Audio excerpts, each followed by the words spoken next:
வணக்கம் நண்பர்களே. ஒருவருடைய குலதெய்வம் எப்படி வீட்டுக்கு வர வைக்கிறது? ஏன்னா குலதெய்வம் வீட்டுக்கு வரலனாலே நாம் எந்த தொழில் செய்தாலும் சரி நஷ்டம் ஏற்படும், நிறைய பிரச்சனைகள் வரும்.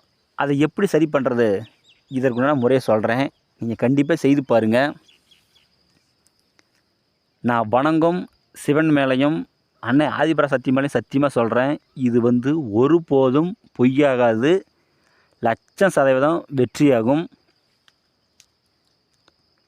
நீங்கள் அமாவாசை நாள் உங்கள் வீட்டில் சுத்தம் பண்ணிவிட்டு உங்களுடைய குலதெய்வ கோயிலுக்கு போங்க.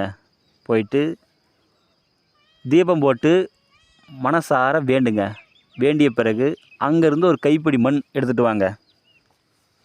எடுத்துகிட்டு ஒரு மண் சப்பில் போடுங்க. போட்டு அதுக்கு நூல் சுற்றி அதுக்கு பொட்டு வச்சு நீங்கள் தீபதூபம் காட்டுங்க.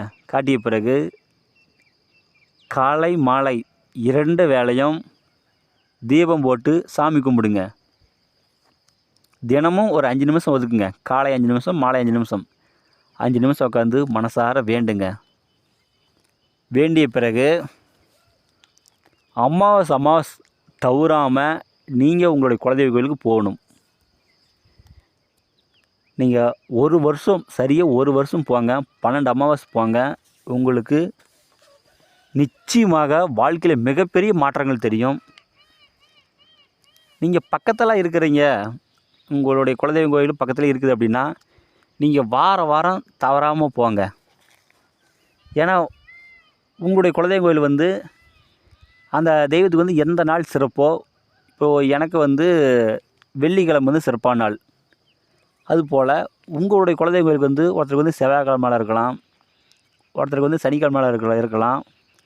இதுபோல் ஒருவருடைய குலதெய்வத்துக்கு எந்த நாள் சிறப்பானாலோ அந்த நாள் தேர்ந்தெடுத்துக்கங்க. அதுபோல் நீங்கள் வாரம் போய் கூட தீபம் போடலாம், இன்னும் மிகவும் சிறப்பு. இது போல் நீங்கள் செஞ்சீங்கன்னா உங்களுக்கு எந்த பிரச்சனையுமே ஏற்படாது. நீங்கள் கண் கூடாகவே பார்க்கலாம். பெரிய பிரச்சனை எது வந்தாலும் சரி அது சின்னதாக முடிஞ்சிடும். இது போல் நான் பல பேருக்கு சொல்லிக்கிறேன், அவங்க எல்லாருமே இன்றைக்கி நல்ல நிலைமையில் இருக்கிறாங்க. இது போல் நீங்களும் செய்யுங்க. இது சத்தியமாக சொல்கிறேன், ஒருபோதும் பொய்யாகாது. நீங்கள் செய்து பாருங்கள். இது நிறைய பேர் கண்டு வெற்றியாக இருக்குது. உங்களுக்கு அப்படியே டவுட் இருந்தாலும் சரி எனக்கு ஃபோன் பண்ணி கேளுங்க, நான் கண்டிப்பாக சொல்லி கொடுக்குறேன். மாந்திரீகத்தில் உங்களுக்கு எந்த டவுட்டாக இருந்தாலும் சரி எனக்கு நீங்கள் ஃபோன் பண்ணி கேட்கலாம். இந்த வீடியோ உங்களுக்கு பிடிச்சிருந்தா எல்லாத்துக்கும் ஷேர் பண்ணுங்கள், சப்ஸ்கிரைப் பண்ணுங்கள். மேலும் அடுத்தடுத்து நல்ல வீடியோ நான் போடுறேன். நன்றிங்க.